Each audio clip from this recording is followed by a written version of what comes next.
요셉이 드디어 총리의 자리에 오르게 됩니다. 나이가 이제 30세 정도 된 요셉이 정말 험한 인생을 살고 드디어 온 땅을 다스릴 수 있는 총리의 자리에 오르게 되는 말씀이 오늘 9절이죠. 요셉이 이 대제국 애굽의 총리의 자리에 오르기 위해서 바로가 꿈을 꾸었고 그 꿈을 해석해 줌을 통해서 바로 왕에게 마음을 들게 만들어 놓으신 하나님이시죠. 요셉은 애굽의 바로 왕에게 그 꿈 내용을 아주 상세하게 또 명쾌하게 신속하게 해몽을 해주죠. 그 내용이 무엇입니까? 7년 풍년이 있은 후에 7년 흉년이 임하게 된다는 거예요. 그러기 위해서는 이 7년 풍년 후에 7년 흉년이 있을 때에 그 모든 것들을 바르게 다스릴 수 있는 사람을 선택해야 된다라면서 요셉은 바로에게 제안을 합니다. 그런데 우리가 알다시피 꿈은 꿈이지 않습니까? 아직 그 꿈이 현실로 이루어지지 않았지 않습니까? 그런데 어찌 앞으로 일어날 것을 이렇게 행해야 된다라는 대안책과 또 방안책까지도 만들어 줄 수 있었냐는 것이죠. 요셉은 정말 바로왕 앞에서 당당하게 바로가 번뇌하고 있었던 꿈을 해석해주고 그 꿈에 대처할 수 있는 방안까지도 제시를 해줍니다. 그것에 요셉은 바로왕은 그 요셉의 그 당당함과 신속한 말에 마음을 뺏겨버려요.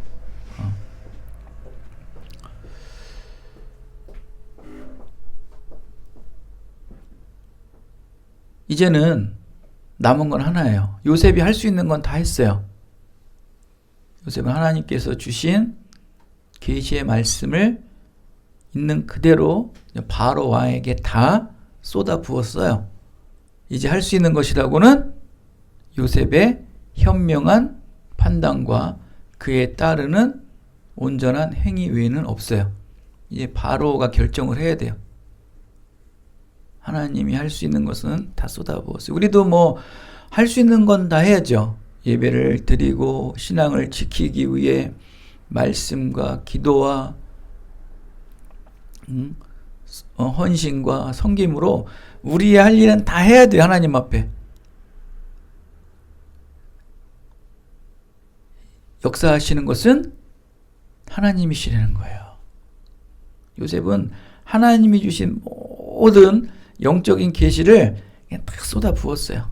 이것을 들은 요셉이 결정을 해야 돼요. 룻기서 3장 18절에 보면은 이런 말씀이 있어요. 시어머니 나오미가 룻에게 말합니다. 루사 그러니까 이라네. 얘야, 일이 어떻게 될지 확실해질 때까지 가만히 기다리고 있거라. 아마 그 사람 보아스를 말하는 거죠.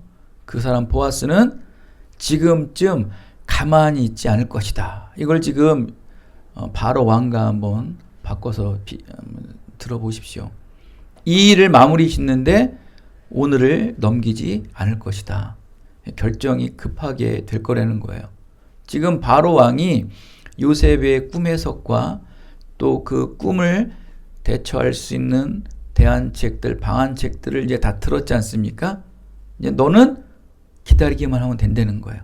우리 믿음의 사람들은 어떠한 큰 일을 선택할 때 여러분의 앞으로 선택될 일이 많지 않습니까? 지금까지도 많이 선택해왔지만 이제 앞으로도 선택할 일들이 더 큰 게 많은 거예요. 인생을 정말 완전히 바뀔 수 있는 선택들이 많아요. 여러분 앞으로. 그때 할 수 있는 것이라고는 뭡니까? 하나님 앞에 매달리는 거예요. 하나님 앞에 온 마음과 온 정성을 다 드리는 일밖에 없는 거예요. 그리고서 우리는 기다려야 돼요. 다 쏟아버려요. 그럼 여한이 없어요. 왜 아쉬우니까 왜 좀 부족하게 준비하는 사람들은 자꾸 말이 많아요. 왜 많을까요? 뭔가 개운치가 않은 거예요. 자기가 완전히 준비했으면 자기가 준비된 걸 다 쏟아 놓잖아요. 그러면 아무 여한이 없어요. 하나님 앞에 모든 걸 다 쏟아 붓고 하나님으로부터 응답받고 그것을 행한 후에는 할 게 없어요. 우리가 뭐 할 거밖에 없어요? 기다리는 거예요. 예, 요셉은 할 걸 다 했어요. 나오미도 그렇고 룻도 그렇고 다 했어요. 이제 결정은 누가 하는 거예요? 보아스가 하듯이. 또 결정은 바로가 하듯이. 결정은 우리는 기다리는 수밖에 없어요. 근데 결정이 바로 온다는 거죠. 37절에 오늘 뭐라고 말합니까? 놀라운 일이 일어나죠. 바로가 요셉의 행한 것을 보고 좋게 여긴지라. 근데 여기서 또 하나가 또 들어가 있죠. 그의 모든 신하가 바로만 요셉의 그 꿈 해석과 그 꿈에 대한 대안책을 좋게 여긴 것이 아니라 그의 모든 신하들도 요셉의 꿈의 해석과 그 꿈에 대한 책들을 좋게 여긴지라. 할렐루야. 놀라운 일 아닙니까? 저는 그 몇 주 전에 금요 기도를 이렇게 이제 단상에서 이렇게 기도하는데 이런 마음이 아주 깊이 오는 거예요. 여러분, 결혼이라는 것은 여러분이 결정하는 겁니다. 뭐 솔직히 여러분이 결정한 것을 뭐 부모로서 제가 좋다 나쁘다 할 수 없어요. 뭐 좋지 않더라도 그냥 그거는 뭐 약간 싫은 내색만 할 수 있겠지 그 결정을 뒤집지는 못합니다. 뒤집고 싶지도 않고. 결정은 여러분이 하시고 그 인생은 또 여러분이 살아가셔야 돼요.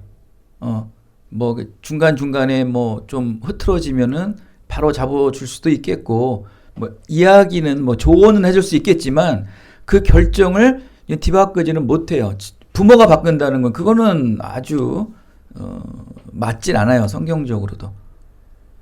그 기업, 그 한 자녀의 기업은 그 자녀가 결정하는 거예요. 근데 그것은 그 자녀가 결정할 수 있는 기반은 어디서 나오겠습니까? 당연히 그 가정과 부모에게서 나오겠죠. 그렇기 때문에 그 결정은 존중을 해줘야 되는 거예요. 자, 그렇다면 여러분 뭐 수학 문제를 풀어보고 뭐 하면은 항상 검산을 하지 않습니까? 그죠? 이 답이 맞나 안 맞나 검산을 하잖아요. 그러면은 여러분이 일생일대 가장 중요한 또 결혼의 문제 같은 것들, 뭐 큰 취업의 문제 같은 것들 같은 걸 결정하고 난 이후에 검산을 해봐야 되잖아요. 이 결정이 맞는 결정인가 틀린 결정인가, 이것이 바로 하나님의 결정인가 하나님의 결정이 아닌가. 뭐 여러분도 이제 나이가 먹어가니까 저도 뭐 결혼을 하긴 하겠구나라는 뭐 생각은 하고 있었지만 그것이 현실적으로 조금씩 다가오다 보니까 저도 기도하고 또 말씀을 이렇게 준비를 하고 있는데, 그런 중에 기도 중에 마음을 주신 게 이 아이들이 결정을 했으면 그 결정이 맞는지 안 맞는지를 알려면 기도 중에 예배 중에 약속을 받아야 되는 거예요. 약속을. 서로 간의 약속도 중요하지만 서로 남녀 간의 약속도 중요하지만 그들이 하나님으로부터 언약을 받아야 돼요. 이 마음을 저게 확 주시는데, 그러면서 이제 이건 절대 부모가 옳고 그름을 결정하는 게 아니다. 제 마음도 마찬가지지만 본인들의 결정이 옳은지 아닌지를 하나님의 언약을 통해 이루어지는 거예요. 할렐루야. 굉장히 중요해요. 여러분, 그래서 제가 이제 말씀드리는 건 뭐냐면, 만나는 여인들이 와서 예배를 드리고 기도 중에 뭐 남자든 여자든 누구와 하나라도 하나님으로부터 언약을 받아야 돼. 언약.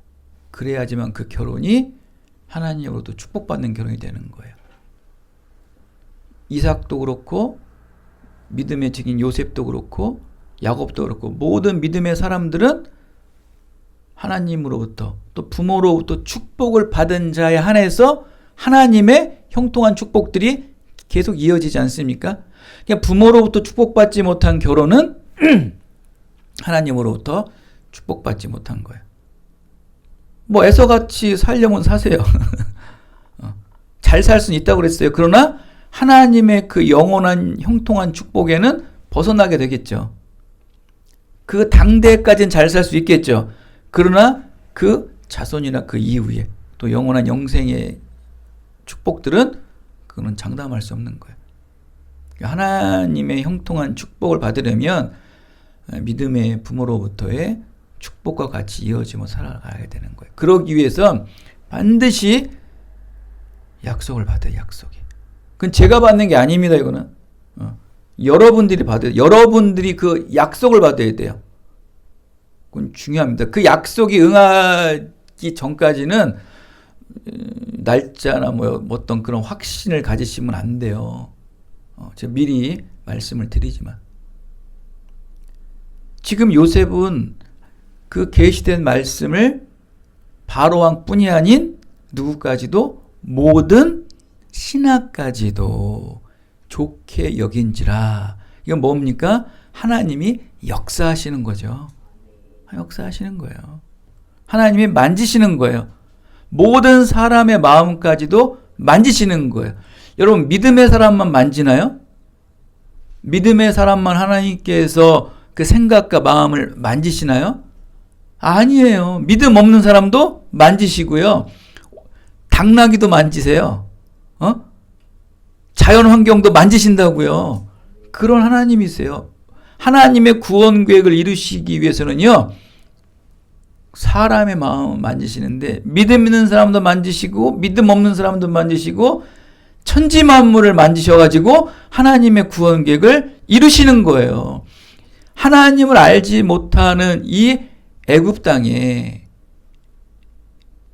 바로왕을 만지시고 그의 신하들을 만지셔서 요셉을 홀릭을 하는 거예요. 홀릭. 어떤 대상에 중독이 되게 만드는 거예요. 매료되게 만지시는 거예요. 여러분도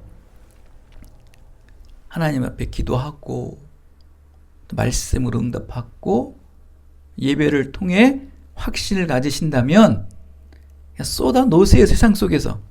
그리고 결정은 하나님이 하시는 거예요. 기다리면 되는 거예요.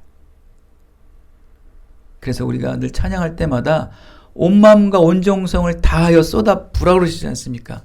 히브리서에도 말씀하지 않습니까? 하나님의 뜻을 행한 후에 구원을 위해 예수님의 십자가의 죽음과 버금가는 온 마음과 온 정성으로 이 땅에 구원의 계획을 이루려는 거예요. 그리고 난 다음에 하나님의 언약을 인내함으로 기다려라. 그럼 약속한 것을 이루어주신다는 거예요. 이 말 속에 어마어마한 우리의 역경과 고난을 신앙으로 이겨내야 된다는 거예요. 이것이 하나님의 뜻을 이루는 거예요.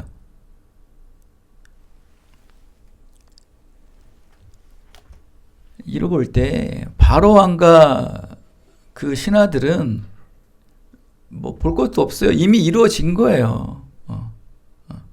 믿음도 없는 자들이 그냥 믿음이 들어가는 거예요. 보이지 않는 하나님을 그들이 믿기 시작하는 거예요.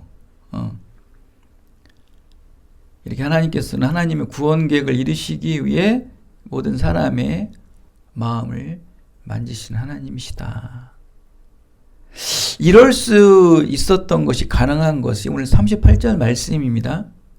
왜 이들이 이렇게 요셉에게 매료되었을까요? 완전히 마음을 다 홀릭되었을까요? 38절에 뭐라고 나옵니까? 하나님의 영에 감동된 사람을 우리가 어찌 찾을 수 있겠느냐. 이건 뭐냐면 이들이 인정을 하는 거예요. 하나님의 영에 감동된 사람들 우리가 어찌 찾을 수 있겠냐는 거예요. 하나님의 영에 감동된 사람들을 인정하게 되는 거예요. 이들이 하나님의 이 경외함, 이게 일시적이지만 이들에게 들어왔던 거예요. 구약 시대에는요, 찾아오신 하나님, 떠나신 하나님이 있어요. 구약엔 그런 말씀이 많이 나옵니다. 이들에게 사울 같은 경우도 그렇고 일시적으로 그들에게 하나님의 영이 임하여 요셉을 하나님의 영에 임한 사람이라고 인정하게 되는 거예요. 요셉의 꿈의 해석과 이 꿈을 온전히 성취할 방안책을 행할 사람은 요셉이라는 거예요. 하나님의 능력으로부터 나왔다는 것을 이 바로왕과 그의 모든 신하들이 인정을 하였다. 어마어마한 사건입니다. 획기적인 사건이에요. 당시 세계를 다스리고 있는 이 패권 대제국 애굽의 바로왕이 하나님을 인정하는 어마어마한 일이 이 당시에 일어났던 것입니다. 하나님을 아는 자가 한 사람도 없었던 이 흑암의 애굽 땅에 하나님을 아는 자 한 사람으로 말미암아 애굽 온 땅에 하나님의 구원이 들어가는 거예요. 로마의 복음이 들어간 것이 사도 바울 한 사람을 통해 가지고 복음이 돌아갔던 것처럼 그 전에 믿음의 사람들은 보이지 않게 일단 기반은 닫고 있었지만 그 한 사람으로 말미암아 대제국 전 세계의 패권을 잡고 있었던 로마의 복음이 전파되기 시작하는 거예요. 그 안에 많은 고통과 죽음과 피와 눈물이 있었겠죠. 요셉의 그 고난, 요셉의 그 역경을 헤치고 하나님 안에 머물러 있었던 그 한 사람이 흑암으로 죽어져 갈 수밖에 없었던 애굽 땅에 드디어 생명의 복음의 빛이 들어가는 놀라운 역사가 임합니다. 구원의 창조가 애굽 땅에 일어나는 아주 획기적인 사건이에요. 하나님이 주신 꿈을 하나님을 아는 사람이 한 사람도 없어서 바로왕의 꿈을 해석하지 못했다고 그랬지 않습니까? 하나님을 아는 한 사람만 있었어도 바로왕의 꿈은 해석할 수 있었겠죠. 근데 애굽 땅에 그 전 세계의 패권 국가인 애굽 땅에 하나님을 아는 사람이 단 한 사람도 없었다는 거예요. 그러니 하나님께서는 그 땅에 무엇을 주시는 거예요? 멸망을 주시는 거예요. 하나님이 없다는 것은 죄가 그 땅을 덮고 있었다는 거거든요. 애굽 땅을 덮고 있었다는 거예요. 그리고 14년 후에 내가 애굽을 소돔과 고모라와 같이 멸망시키겠다는 거거든요. 결국 이 꿈의 해석은 그거거든요. 애굽 너 하나님도 알지 못하는 한 사람도 없어가지고 내가 너 애굽이라는 나라를 멸망시키겠다. 하나님에게 14년은요 엄청 짧은 시간입니다. 여러분 7년의 풍년을 준다는 거예요. 그리고 7년의 흉년을 통해서 너희들을 완전히 말라 죽이겠다는 거예요. 불태워 죽이겠다는 거예요. 여러분 어마어마한 재앙의 선포입니다. 이 말씀은 겁주는 게 아니고 죄가 애굽 땅을 덮고 있다니까요. 흑암의 어둠이 전 세계를 덮고 있었다는 거예요. 이러한 땅은요 하나님께서 치시는 거예요. 근데 이 땅을 살리기 위해서는 요셉 한 사람이 살리는 거예요. 엄청난 일입니다. 여러분 정말 이건 정말 구원 창조의 획기적인 사건이에요, 여러분. 이건 이스라엘 백성들의 구원 계획을 뛰어넘어 이 땅에, 이 세상에 구원의 은혜가 일어나는 거예요.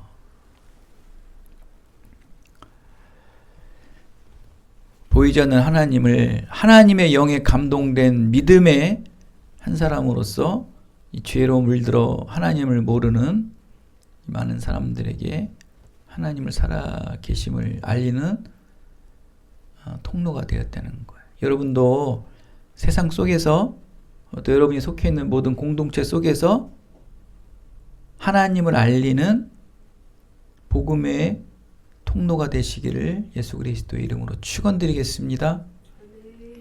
하나님의 영에 감동된 사람이라는 것은 하나님의 영이 그 안에 임재하고 있다는 것입니다. 하나님의 특별한 사람이겠죠. 하나님께서 선별적으로 특별히 주시는 은총이 하나님의 영에 임한 자예요. 신약 시대에는 이제 하나님의 영이 임하면 결코 떠나지 않습니다, 여러분. 구약에는 뭐 떠났다 왔다 그러는데 신약에서는 하나님의 영이 임하면 그 영이 떠나지 않습니다.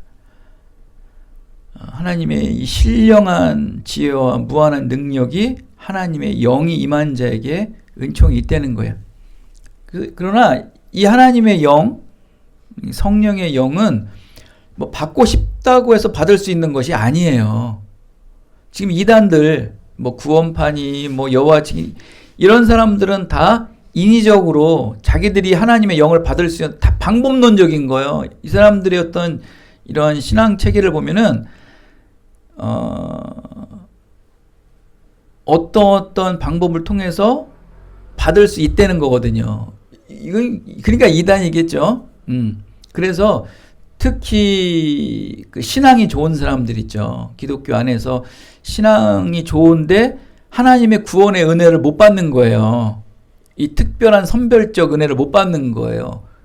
그러니까 본인도 괴롭죠. 하나님의 영을 받아서 하나님의 이름을 찬양해야 되는데 이게 자기도 갈급한 거거든요. 그럴 때 이단들이 딱 와서 야, 하나님의 영을 받을 수 있는 통로가 있어 라고 얘기하는 거예요. 자기들이 만들어 놓은 교리겠죠. 이거에 대비시키면 너도 구원의 은혜에 동참할 수 있어 라는 거예요.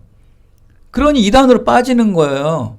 이단으로 빠지는, 기독교 안에서 이단으로 빠지는 사람들이 의외로 신앙심이 좋은 사람들이 가요.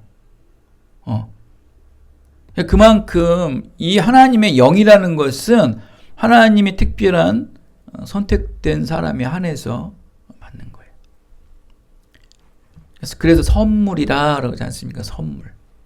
나같이 특별하지도 않은데 내가 보기엔 난 별론데 왜 나에게 하나님께서 이러한 선물을 주셨지? 그 선물을 너무 가볍게 여기는 경우도 많더라고요. 이렇게 하나님께서는 이 특별한 은총을 받은 자는 세상으로부터 또 특별한 사람으로 인정을 받게 된다는 것을 믿으시기 바랍니다. 여러분들이 그걸 막 드러내기 시작하셔야 되는 거예요. 요셉 또한 하나님의 특별한 은총을 받았지만 30년간의 감옥 생활과 노예 생활을 하면서 내가 특별한 사람이겠어 라고 늘 마음 한구석에는 불만 섞인 생각도 있었겠죠. 그러나 자기도 모르게 하나님의 특별한 사람임을 세상도 인정하기 시작하게 한다는 거예요. 세상에서도 자기를 특별한 사람으로 인정하기 시작한다는 거예요. 놀라운 일이죠.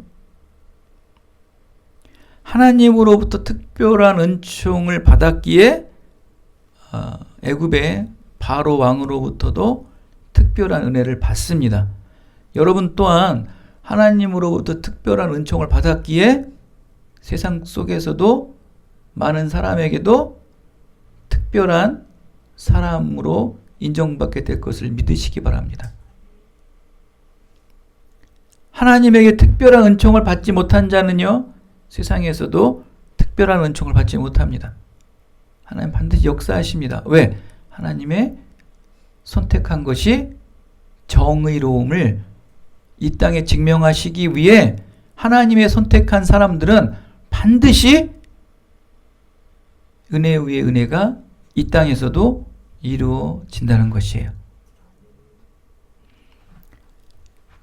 요셉은 바로 왕의 꿈을 해몽하는 것은 물론이고 그 해몽한 꿈에서 계시된 내용에 대한 방안책을 명쾌하게 신속하게 제시했다고 그러지 않습니까? 이를 통해 요셉을 바로 왕 그래요. 우리가 어찌 하나님의 영에 감동된 이런 사람을 다시 찾을 수 있겠느냐? 없다는 거예요. 너무 희소화되는 거예요. 그러니까 이 하나님으로부터 특별한 은총을 받은 자가 드디어 세계 모든 국가를 제패한 국가가 인정하기 시작한다는 거예요. 영웅의 난세 중에 영웅이 난다고 그러지 않습니까? 그래서 항상 지금 우리 같은 이런 난세 중에 영웅이 날 것이다라고 항상 어떤 좀 이렇게 깨어난 사람들이 얘기를 하고 있더라고요. 난세 중에 분명히 영웅은 나옵니다. 지금 뭐 김문수가 뜨지 않습니까? 여러분 그거를 이상하다고 보시면 안 돼요. 모든 역사는요, 이 세상 역사는요, 난세 중에 영웅이 나오는 거예요. 문재인 때도 윤석열이 왜 나왔어요? 막 혼란 속에서 민주당에서도 막 문판이 뭐 이재명판이 막 혼란스러울 때 또 국민의힘 뭐 어떠한 큰 힘이 없을 때 윤석열이 뜨잖아요. 이게 난세 중에 영웅이 나오는 거예요.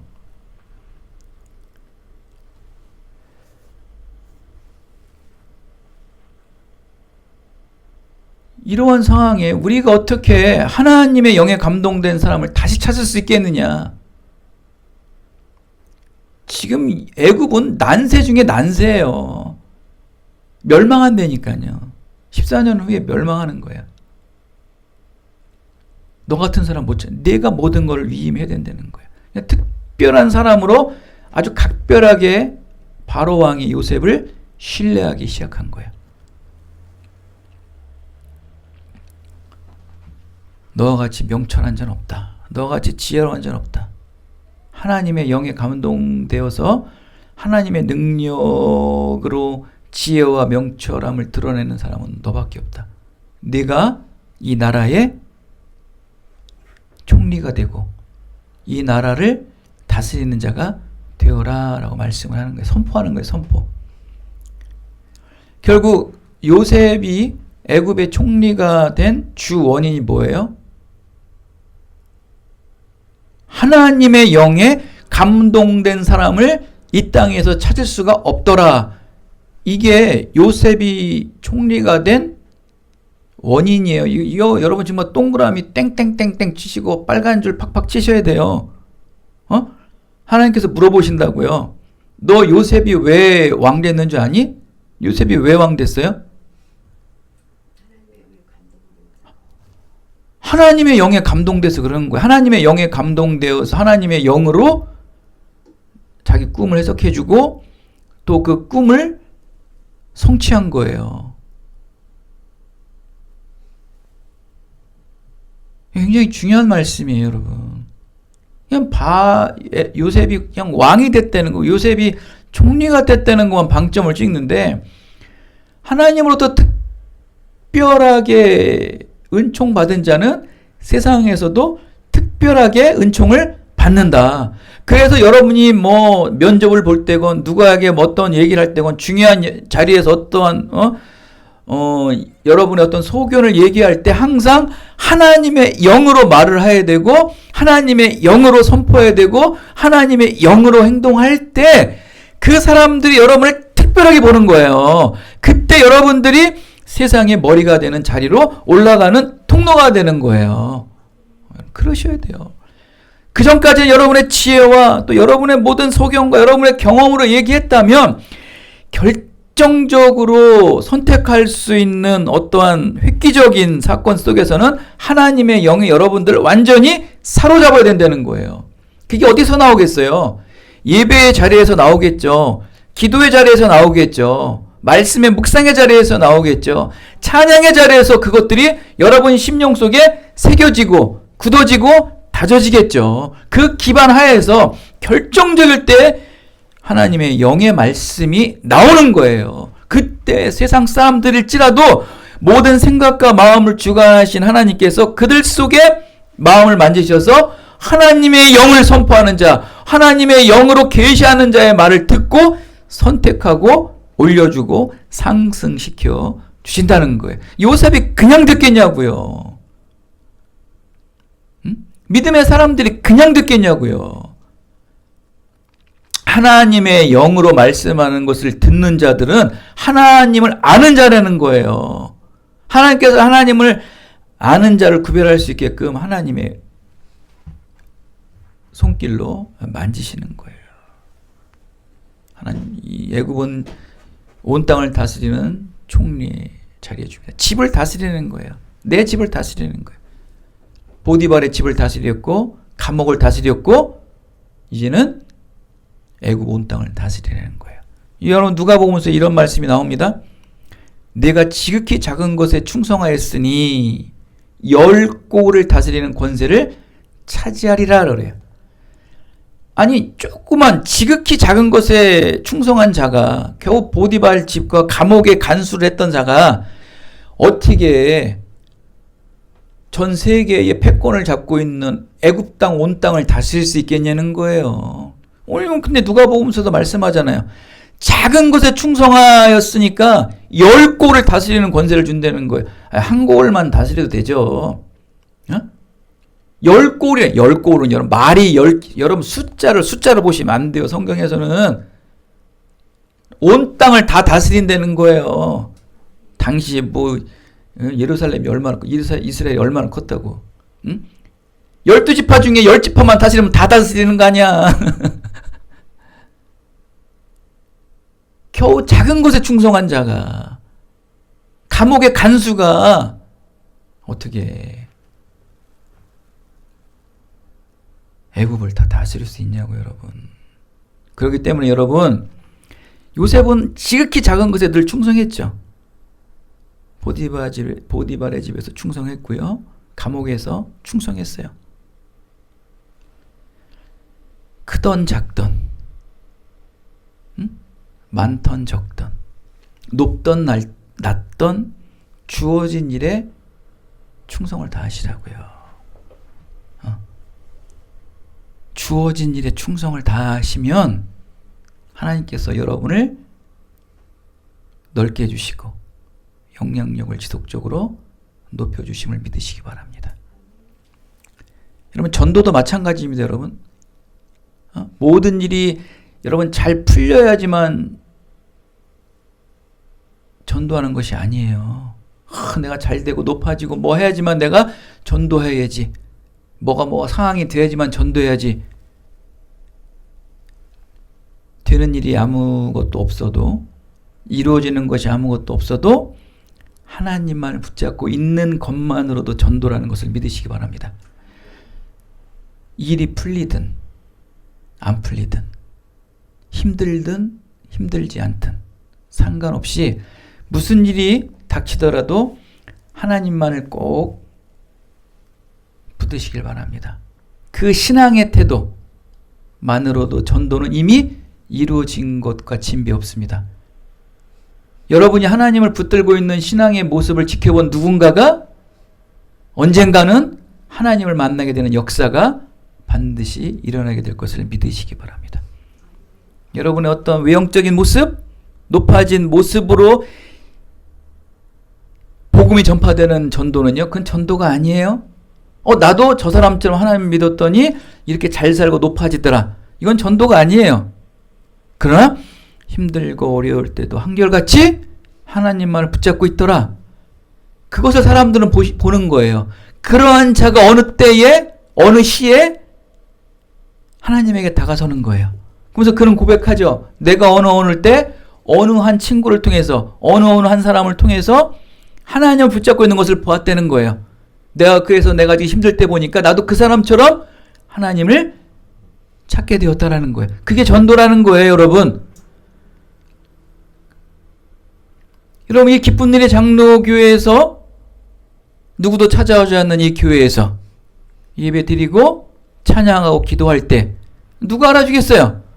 그러나 이것을 본 사람, 이것을 아는 사람 누구 한 사람이라도 반드시 그 어느 때에 하나님 앞에 돌아간다는 거예요. 실족하지 마세요. 이게 진짜 전도예요. 앞으로 이렇게 전도해야 돼요. 우리나라는 온 세계에 이렇게 전파해야 돼요. 아, 커졌다고 많아졌다고 그거 보고 교회 간 사람들, 그 한국 교회가 이렇게 됐어요? 나라가 무너지고 대통령이 불법으로 인해서 감옥에 들어가 있는데 교회는 뭐 하고 있냐는 거예요. 대통령을 만나고 대통령의 영부인을 만나면서 사진을 찍고 만방에 자기들 뭐 자랑하던 그 목회자들, 초창기도 때 기도하던 자들은 그들이 감옥에 가둬졌을 때 뭐 하고 있었냐는 거예요. 그들은 뭐 하고 있어요? 지금 교회가 뭐 하고 있어요? 천대받고 코로나로 인해서 문 닫고 코로나로 인해서 많은 사람들에게 지탄받던 교회들이 지금 일어나고 있잖아요. 그들이 진짜 가서 나라를 살리기 위해서 아스팔트 위에서 얼음 눈덩이 위에서 기도하고 밤을 새고 있잖아요. 하나님은 그런 사람들 쓰시는 거예요. 여러분, 이게 지금 하간 뭐 얘기하면 끝이 없어요. 누가 하나님께서 구원의 계획을 이루신다는 거예요. 요셉은 드디어 어릴 적 꿈을 성취합니다. 근데 여러분, 요셉이 통치를 하면서부터 요셉이 통치를 했다는 것은 어떤 의미가 있냐면은 나에게서 우리라는 협력관계가 이루어지는 거예요. 이전만 해도 지혜층들은, 이 지배자들은 지혜와 명철함이 있는 자 아닙니까? 그런 사람들은 다 피지배 받는 사람들에게 무엇을 재화나 어떤 것들을 받는 입장이에요. 그 땀을 자기들 그 높은 위치를 유지하는 어떤 단계인데 나를 위한 정치를 했겠죠. 애굽 땅에서. 근데 요셉이 이렇게 정치를 하면서부터 나라는 관계에서 우리라는 협력 관계로 정치판이 바뀌는 거예요. 왜 그렇게 되냐면은 지금 일단 14년 뒤에 대흉년이 오잖아요. 그것을 극복해야 돼요. 그러기 위해서는 지배층인 나만 먹고 살면 안 되거든요. 7년 풍년 때 모든 재산을 우리가 다 모아놔야 돼요. 비축해놔야지만 7년 흉년 때 그 비축한 것을 우리가 쓸 수 있는 거거든요. 우리가 다 나눠 먹는 거거든요. 그러니까 나라는 개념에서 우리라는 개념으로 뒤바뀌어지는 아주 획기적인 정치의 변혁이라는 게 바로 요셉 때예요. 근데 이것은 뛰어넘어서 이 애굽이라는 대제국도 살리고 결국 하나님의 계획된 이스라엘 백성들이 가나안 땅으로 들어가는 구원 계획에 일어나는 놀라운 구원 계획이 그 안에 또 숨어 있는 거예요. 그래서 여러분, 믿음의 사람들, 하나님의 영으로 지혜와 명철이 있는 사람들은요, 나라는 생각에서 우리라는 생각으로 바뀌어져야 되는 거예요. 근데 그 안에 내가 사는 거예요. 우리가 사는 거예요. 놀라운 일이 있죠. 사랑하는 여러분, 신앙이 들어가면 들어갈수록 믿음이 더욱더 굳건해질수록 나에서 우리로 뒤바꾸시기 바랍니다. 오후에도 말씀을 드리겠지만 결혼이라는 것은요, 한 교회를 세우는 거예요. 그 부부는 한 교회가 되는 거예요. 그 자녀들은 한 교회가 되는 거예요. 교회와 교회가 모여야 돼요. 그러니까 여러분, 결혼을 한다는 것은 가정을 이룬다고 생각을 하지 마시고 교회를 세운다고 생각을 하시면 되는 거예요. 그 마음으로 결혼하시면 되는 거예요. 결혼의 개념이. 그래서 의견이 다르면 돼야 한대요. 의견이 다르더라도 뭐 때문에 의견이 하나 돼야 돼요? 신앙으로. 그 가정이 무너지겠어요? 그 교회가 무너지겠어요? 그 교회가 무너지지 않으면 그 가정은 안 무너지는 거예요. 그러니까 나라는 개념에서 우리의 개념을 바뀌는 거예요. 그게 결혼이거든요. 그러니까 서로 용납해 주는 거예요.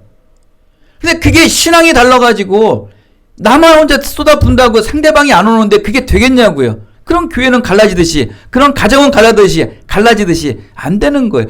요셉도 하나님의 구원 계획을 이루시기 위해서는 나에서 우리로 바뀌어지는 거예요. 할렐루야.